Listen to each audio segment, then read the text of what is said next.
Bonjour les icebergs, j'espère que vous allez bien. Je suis ravie de vous retrouver aujourd'hui pour une nouvelle vidéo.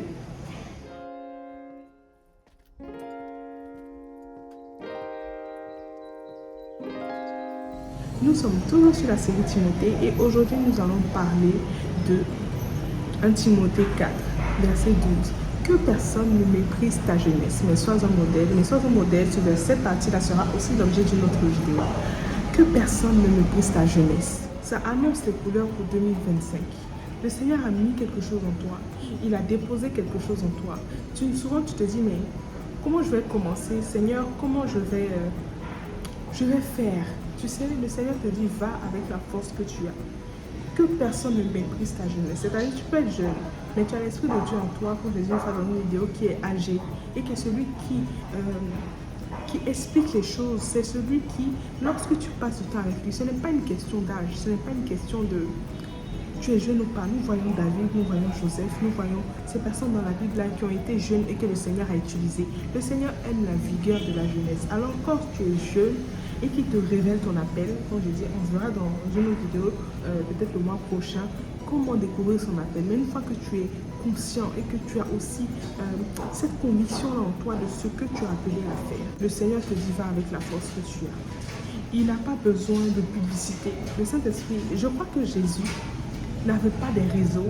Je crois que Jésus n'avait pas tu vois, tout ce qu'on a maintenant, les pancartes publicitaires, etc., pour faire sa publicité. Le Saint-Esprit en lui faisait des œuvres qui se répandaient dans toutes les villes. Quand tu lis les évangiles, tu vois ce mot-là qui revient. Sa renommée se répandait à cause des œuvres que le Seigneur faisait. Et je crois vraiment que tu n'as pas besoin, comme maintenant les algorithmes et tout ça, je pense que maintenant, il faut que tu ailles avec la force que tu as. Que toi-même, tu ne méprises pas ta jeunesse et que tu te respectes assez pour le dépôt que le Seigneur a mis en toi et tu exerces cela. Si le Seigneur te dit d'aller parler à quelqu'un, si le Seigneur te dit d'évangéliser dans les rues, si le Seigneur te dit prends ta caméra, ouvre-la, médite et dis ce que j'ai mis sur ta bouche, oui, avec beaucoup de retenue, avec tu prends le temps d'examiner, tu prends le temps de savoir si c'est de Dieu, mais fais ce que le Seigneur t'a donné de faire. Et souvent, ce n'est pas forcément des choses qui sont vues. Ce ne sont pas des choses c'est pas sur la place publique. Mais le Seigneur te demande de le servir. Et tu sais de quelle façon le Seigneur te demande de le servir. Cette année, ne dis pas qu'à cause de ma jeunesse, Seigneur, je ne peux pas le faire. À cause de cela, je ne peux pas le faire. Mais que personne ne méprise ta jeunesse. Même pas toi. Même pas toi. En 2025, décide qu'avec cette jeunesse-là, tu vas faire de grandes choses pour le Seigneur. Décide qu'avec cette jeunesse-là, toi-même, tu ne vas pas la négliger en la cachant, mais tu vas utiliser toute cette fraîcheur-là pour aller de l'avant. Et le Seigneur en toi va attirer les voix et les personnes qu'il faut. C'est-à-dire, moi je crois pertinemment que nous avons une voix qui doit retentir. Pas n'importe, pas chez tout le monde, voilà. Nous n'avons pas un périmètre, voilà, et c'est Dieu qui sait les personnes qui sont attachées à toi. D'accord? Et comme dans Jean, prie afin que les personnes qui sont attachées à toi te reconnaissent et entendent ce que tu dis et se tournent vers Dieu. Donc ne méprise pas ta jeunesse. Je ne sais pas si dans ces temps-là où tu es jeune, tu as beaucoup de force, tu as beaucoup de santé, de vigueur. Et lorsque tu vas parler, des personnes qui seront à ce temps-là appointées à ta voix vont venir et vont se donner au Seigneur. Et parce que tu as parlé, eux aussi, ils vont aller parler et des personnes ainsi de suite vont se donner au Seigneur. C'est le but. Et maintenant, sur les réseaux sociaux, sur Internet, Instagram, YouTube ou quoi qu'est-ce, les gens aiment beaucoup se mettre en avant. En 2025, essaie de juste faire la volonté de Dieu. Parce que lorsque tu vas, comme une vapeur, t'éteindre, il y aura d'autres fois que le Seigneur va susciter. Même des cailloux, je suis capable de les susciter. Ne méprise pas ta jeunesse au point où le Seigneur se tourne vers des cailloux pour faire sa volonté. Il n'a pas besoin que tu sois vu. Il n'a pas besoin de toi. En fait, c'est un corps, c'est un vaisseau. C'est quelque chose qu'il utilise. Mais il n'a pas besoin forcément. Donc, si tu ne veux pas, il va donner à quelqu'un d'autre. Ça, c'est vrai. Mais moi, je crois que cette année, nous allons nous lever pour Dieu. Nous jeunes, nous allons lever pour Dieu, nous allons parler de la part du Seigneur, nous allons faire sa volonté dans les domaines auxquels il nous appelle. Le Seigneur peut t'appeler à être un très bon médecin parce que par toi et par le Saint-Esprit en toi, beaucoup de choses vont se passer, des remèdes vont sortir. Tu vas vraiment peut-être par tes recherches ou quoi, trouver des solutions au cancer, je ne sais quoi. Mais écoute la voix de Dieu en toi et ne néglige pas cette jeunesse-là en rien. Lorsque tu vas à l'école, lorsque tu vas au travail, ne néglige pas le don de Dieu en toi. Ne néglige pas le don de Dieu en toi. Prends et fais ces choses, tout ce que tu fais avec intégrité, avec amour et vraiment mets-y du tien.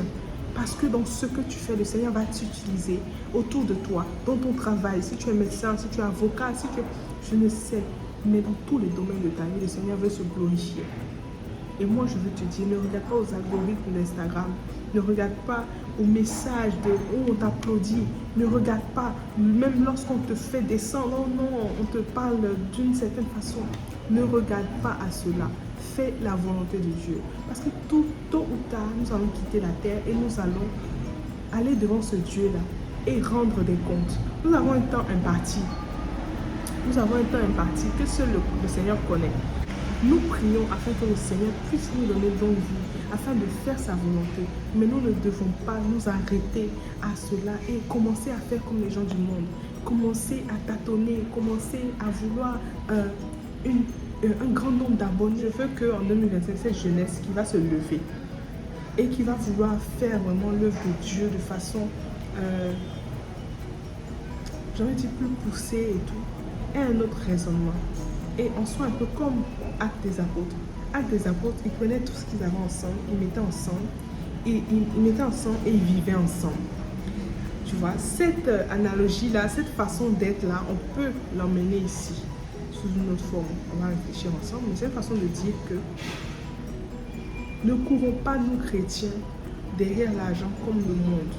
Le Seigneur dit, moi je prends soin de toi, ne t'occupe pas du lendemain. Moi j'habille les fleurs des champs. J'habille les fleurs des champs. Et de tout ce que Salomon avait, il n'avait pas aussi bonne parure que ces fleurs-là. Qu'est-ce que cela veut dire? Le Seigneur prend soin de ses enfants.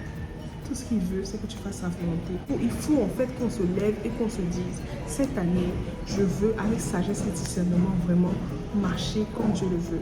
Marcher dans ma destinée, dans mon appel, afin que de nombreuses vies viennent à Dieu.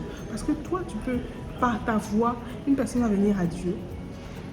Et puis cette personne-là, elle va devenir, je ne sais pas, un pasteur ou vraiment très élevé. Et cette personne-là va toucher peut-être plus de vie. Mais tu as part aussi à ce témoignage-là. Voilà, ce n'est pas une gloire pour toi, c'est on rend gloire à Dieu. Mais tu as eu part, le Seigneur t'a utilisé, tu as parlé. Quelle grande joie. C'est pour ça que je comprends que le Seigneur dit, il y a une joie dans le ciel quand les gens se donnent à Dieu. Il y a une grande joie. Et participe à cette joie-là. Participe à cette joie en 2025. Je viens t'encourager vraiment à toi-même ne pas négliger cette jeunesse-là et à te lever pour le Seigneur. Lève-toi pour Dieu. C'est vraiment ce message que j'avais à cœur lorsque je préparais cette vidéo. Comme je dis, ce n'est pas des méditations, mais c'est plutôt des exhortations, des encouragements, afin de nous fortifier et de nous accompagner dans ce passage avec Dieu.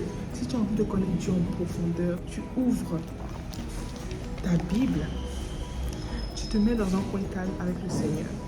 Tu dis, Saint-Esprit, vraiment dispose mon cœur. Je veux te connaître. Je veux marcher avec toi. Et je veux que tu prennes mon cœur. Tu fais cette prière-là. Seigneur, je veux que tu sois mon Seigneur et mon Sauveur. Jésus, je veux que tu sois mon Seigneur et mon Sauveur. Aide-moi à marcher dans tes voies. Aide-moi à parler de toi. Aide-moi à ne pas négliger ma jeunesse, mais plutôt à la mettre au service de Dieu, de Jésus, afin que je puisse marcher avec toi. Et par ma vie et par ma voix, que des personnes viennent à toi. Fais cette prière avec moi et laisse Dieu te montrer la voie en 2025. Voilà. C'est un peu ce que je voulais partager avec vous aujourd'hui. Je suis tellement contente de vous retrouver. J'espère que cette vidéo vous bénisse. Partage autour de toi cette vidéo like, commente, abonne-toi si ce n'est pas encore le cas. Et on se retrouve en commentaire s'il le faut. Laisse Jésus croître en toi et laisse-le guider ta vie. Et ne laisse personne mépriser ta jeunesse. Bisous.